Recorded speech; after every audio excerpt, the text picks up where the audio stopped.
fitnah terkejam ya kepada Pak Jokowi dari tahun ke tahun, dan dari awal beliau menjabat sebagai presiden, beliau dituduh PKE, namun rupanya juga tetap gagal ya, tidak mempan, dan juga dituduh ijazah palsu, rupanya pun juga gagal. Dan memasuki daerah baru Pak Prabowo Subianto di 2024, beliau dan keluarganya dituduh memiliki dan menyimpan akun Fufu Fafa yang menghina Pak Prabowo, ternyata juga pun gagal. Dan dimasuki dan masuk di tahun 2025 yang sangat luar biasa sekali kejamnya kepada beliau dan juga kepada keluarga beliau. Beliau dituduh sebagai pemimpin terkorup di dunia versi OCCRP, ternyata pun juga gagal. Dan per hari ini beliau juga dituduh salah satu aktor adanya bambu laut, pagar laut, tetapi pun juga gagal. Nah, besok kira-kira itu beliau dituduh apa lagi ya? Isu pagar bambu di Banten yang dibawa ke ranah politik itu memang mengundang perhatian publik sekali, pemirsa. Namun kita itu harus jeli melihat apa yang sebenarnya terjadi. Nah, tuduhan soal oligarki seringkali kan dilemparkan tanpa dasar yang jelas. Sementara mereka yang sebenarnya membangun ekonomi Indonesia dengan membuka lapangan kerja dan memperkuat sektor industri justru malah dicap sebagai penjahat. Nah, ini bukan sekedar soal tuduhan kosong. Ini bagi saya adalah bagian dari strategi politik mereka untuk menciptakan kebingungan dan mengalihkan perhatian kita dari masalah yang sebenarnya jauh lebih besar. Jangan kita terjebak dalam isu yang tidak produktif, pemirsa. Ya, mari kita itu fokus pada perubahan yang lebih baik saja. Nah, maaf. Isu ini sudah ada sejak lama, sudah berurat dan berakar sejak era Soeharto, dan seharusnya itu sudah selesai sebelum jadi bahan politik murahan seperti sekarang ini. Coba kita lihat ya, semua ini nggak bisa dipisahkan dari kebijakan ekonomi yang sejak lama terpusat di Jawa. Semua industri digulung ke sana, digulung ke Jawa, ke Jakarta, Jawa Barat, Jawa Tengah, Jawa Timur. Sementara daerah lain seperti Kalimantan, Sumatera, Papua dikerut saja sumber daya alamnya, tapi infrastruktur dan pengembangan ekonominya hanya dapat sisa-sisa saja. Dan itulah yang diatasi oleh Pak Jokowi sebenarnya. Kenapa? Karena sejak Soeharto semua ini sudah terbangun dengan fondasi yang salah. Jakarta jadi segala-galanya, sementara daerah-daerah lain dibiarkan terlunta-lunta. Sekarang tiba-tiba pagar bambu yang terbakar di Banten jadi bahan olok-olokan. Jokowi ditarik ke dalamnya seolah-olah dia satu-satunya yang salah. Semua salahnya Pak Jokowi. Tapi ketika ada kebaikan, Jokowi nggak pernah disebut. Kenapa? Ya karena mereka ingin memojokkan Pak Jokowi. Mereka pikir dengan cara ini mereka itu bisa merusak citra pemerintah. Dan ironisnya pemirsa, mereka itu yang seharusnya lebih paham malah memilih untuk membiarkan kerusakan ini itu berlanjut. Framing murahan yang berbahaya. Ya jangan tertipu dengan framing murahan seperti ini. Kemudian pemirsa, terkait dengan isu yang satu ini yang viral ya, yang sering kali disebut 9 naga, sering banget dibawa-bawa. Mereka selalu disalahkan, dicap sebagai penjahat yang merusak segalanya. Padahal realitanya pemirsa, mereka adalah bagian dari ekonomi Indonesia. Mereka adalah pengusaha yang telah berkontribusi besar menciptakan lapangan kerja dan menggerakkan roda ekonomi. Jadi apa yang terjadi? Mereka dicap jahat cuma karena beberapa orang yang nggak suka dengan cara mereka itu berbisnis. Ya mungkin karena mereka itu tidak tahu ya, atau pura-pura tidak tahu bahwa 9 naga ini adalah pemain utama dalam pembangunan Indonesia. Mereka membuat industri berkembang. Mereka membuka ribuan lapangan kerja. Ya termasuk di sektor yang mungkin tidak terbayangkan oleh kebanyakan orang, pemirsa. Tapi entah kenapa setiap kali ada kerusakan, mereka yang menjadi kambing hitam. Kenapa? Karena itulah yang mereka butuhkan memang. Ada seseorang atau sesuatu untuk dijadikan sasaran. Dan mereka pikir dengan menuduh 9 naga, mereka bisa mengalihkan perhatian dari masalah yang lebih besar. Tentu saja tidak. Masalah yang sebenarnya sudah ada sejak zaman Soeharto.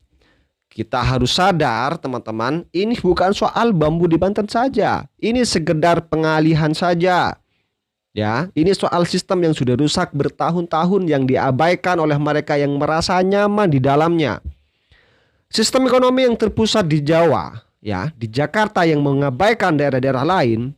Jadi Gimana sekarang? Apakah kita terus-terusan terjebak dalam isu murahan yang tidak ada ujungnya seperti ini? Apakah kita mau dibawa-bawa oleh framing yang jelas-jelas dirancang untuk menyesatkan kita? Ya jangan sampai. Sekarang saatnya kita itu fokus pada perhatian atau kepada pemerintahan baru, pemerintahan Pak Prabowo yang baru, yang diharapkan bisa membawa perubahan. Dan untuk para sengkuni ya, termasuk Said Didu, malah lebih mirip seperti orang yang mencari perhatian dengan isu-isu sensasional dan membodohi masyarakat. Said Didu itu apakah dia pernah benar-benar membangun apapun untuk Indonesia? Tidak sama sekali. Dia cuma berteriak soal masalah yang sebenarnya dia tidak pahami dengan baik. Tidak ada kontribusi nyata yang dia berikan. Jadi siapa sebenarnya yang layak disebut oligarki? Hari ini kita bicara soal sebuah permainan narasi yang sangat menarik, bahkan cukup melelahkan untuk diikuti. Masih ingatkah kasus Tempo dan OCCRP? Ya, dua nama ini belakangan seperti aktor utama dalam drama besar yang seolah tak ada habisnya. Tapi coba kita cermati ya, apa yang sebenarnya terjadi lagi. Waktu itu kan OCCRP muncul dengan berita besar, berani menyinggung nama Pak Jokowi dalam dugaan skandal korupsi global.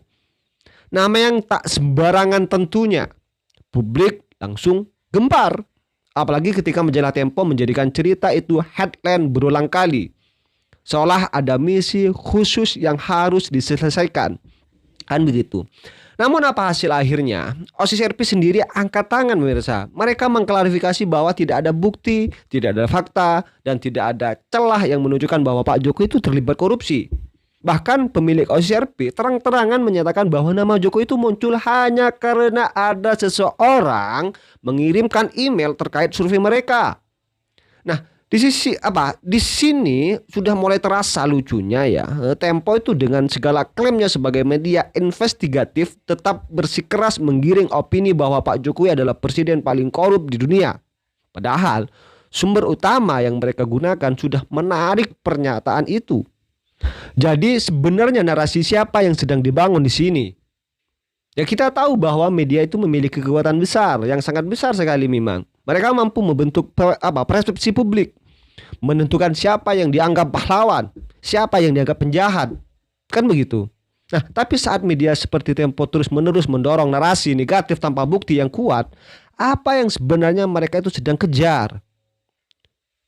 Mudah ditebak sekali sebenarnya. Ada dua kemungkinan. Uang atau agenda politik. Atau kontrak besar kata orang-orang. Nah, ini adalah salah satu alasannya. Tempo dibayar mahal oleh pihak yang tidak suka pada Pak Jokowi itu bisa juga. Mereka butuh narasi buruk tentangnya agar kepercayaan rakyat kepada beliau hancur. Tapi mari kita pikirkan baik-baik. Apakah ini berhasil? Fakta di lapangan justru malah menunjukkan sebaliknya pemirsa. Kepercayaan rakyat pada Pak Jokowi itu tetap kokoh. Bahkan survei independen yang menunjukkan lebih dari 80% masyarakat itu masih percaya pada integritas beliau.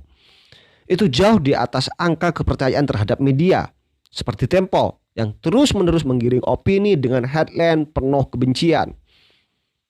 Yang menarik ya, meski Tempo itu terus memproduksi narasi negatif, mereka lupa satu hal yang penting. Rakyat Indonesia tidak lagi semudah ditipu. Masyarakat sekarang itu lebih kritis, lebih cerdas. Mereka melihat, mereka menimbang, mereka membandingkan. Ketika OCCRP sendiri mengatakan kami tidak menemukan bukti bahwa Jokowi korup, Tempo tetap keras kepala dan tetap menyerang Pak Jokowi. Mereka memilih bumbu-bumbu sensasi, bukan fakta. Apa ini demi menjual majalah? Kalau iya biarlah. Lagi pula daripada beli Tempo, lebih baik uangnya kan digunakan untuk beli beras 5 liter, mungkin lebih bermanfaat. Ada hal lain yang mungkin menjadikan akar dari narasi buruk ini pemirsa. Kekuatan. Pak Jokowi itu adalah simbol kepercayaan rakyat yang sangat besar sekali untuk hari ini. Beliau dianggap mampu membawa perubahan nyata bagi Indonesia. Jika citra baik ini dibiarkan, apa yang akan terjadi di masa depan? Banyak yang memprediksi jika citra Pak Jokowi itu tetap kuat, keluarga beliau mungkin akan terus melanjutkan warisan politik ini. Anak-anak beliau bisa saja menjadi pejabat, bahkan pemimpin Indonesia di masa depan. Dan inilah yang ditakuti oleh kelompok tertentu sebenarnya. Kelompok yang selama ini merasa terancam oleh kehadiran Pak Jokowi. Lalu bagaimana cara menghentikannya? Yang mudah, serang saja citra beliau. Bangun narasi buruk. Ubah kepercayaan rakyat menjadi keraguan. Dan disinilah Tempo berperan. Mereka menjadi alat untuk menyebarkan cerita-cerita ini, meski faktanya rapuh, meski bukti tidak mendukung. Yang juga menarik adalah keberanian media seperti Tempo ini dalam memilih target serangan, pemirsa. Ketika OSIS RP menyinggung nama Pak Jokowi, mereka langsung menyambar peluang itu. Tapi soal Ibu Iriana itu tidak ada nyali loh Tempo. Kenapa? Ya karena itu terlalu mudah dilacak, terlalu jelas hoaxnya. Tempo tahu jika mereka itu menyentuh hal yang salah, mereka itu bisa terjebak, pemirsa. Jadi mereka memilih berhati-hati, hanya bermain di zona aman yang bisa mereka bumbui sesuka hati mereka. Drama ini mengajarkan kita bahwa narasi media tidak selalu tentang fakta. Kadang ini soal agenda, kadang ini soal uang atau kontrak politik. Tapi yang pasti publik tidak bisa lagi dipandang remeh. Nah, kepercayaan rakyat bukan sesuatu yang bisa dibeli dengan headline sensasional. Pak Jokowi tetap berdiri kokoh meski serangan datang dari segala arah. Dan itu karena rakyat melihat bukan hanya kata-kata tetapi juga tindakan yang nyata. Nah, sementara itu media Tempo seperti Tempo itu akan terus mencoba pastinya. Nah, tapi pertanyaannya sampai kapan mereka itu akan bertahan dengan cara ini? Dengan cara menyerang Pak Jokowi terus-menerus. Saat media seperti Tempo terus-menerus mendorong narasi negatif, publik mulai bertanya-tanya sebenarnya. Apa yang sebenarnya diterminkan oleh media ini? Seharusnya media adalah cermin yang memantulkan kenyataan, bukan prisma yang membelokkan fakta untuk kepentingan tertentu. Kan begitu, Mirza. Namun nyatanya semakin sering kita membaca headline sensasional tanpa bukti yang konkret, maka semakin kita sadar bahwa cermin itu mulai retak sudah sebenarnya. Dan yang lucu atau menyedihkan adalah bagaimana Tempo itu mengelola kontradiksinya. Mereka menyebut diri sebagai media investigasi independen. Tetapi langkah mereka justru seperti agen propaganda.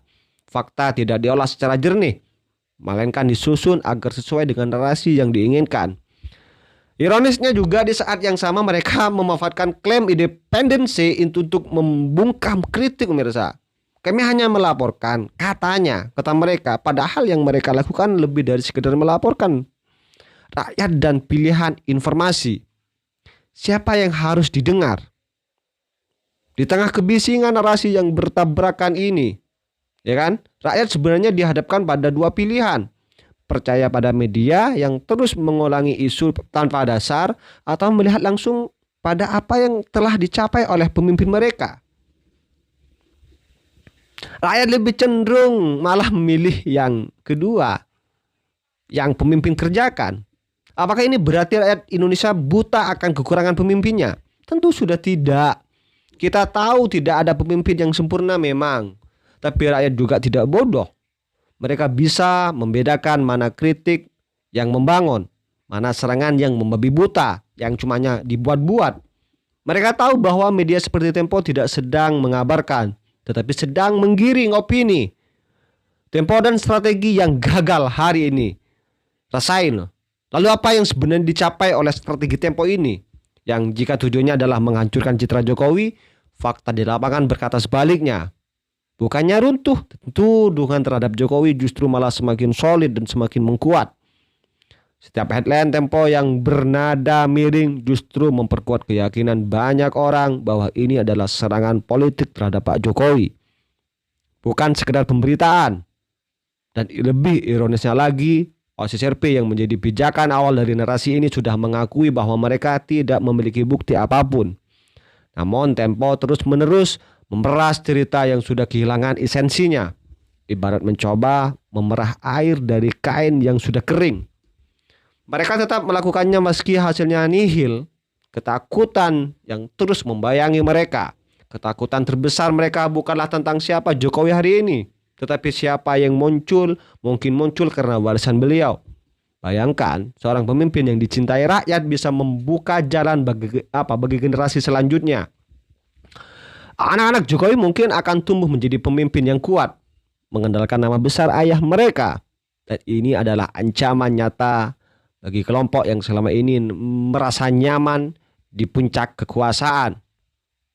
Cara paling efektif untuk menghentikan itu adalah merusak nama besar Presiden Jokowi ketujuh. Nah, seperti apa konten kalian pemirsa? Tulis di kolom komentar. Dan mungkin hanya ini saja konten kali ini dari saya. Subscribe Mufil A, dan salam demokrasi dan salam NKRI.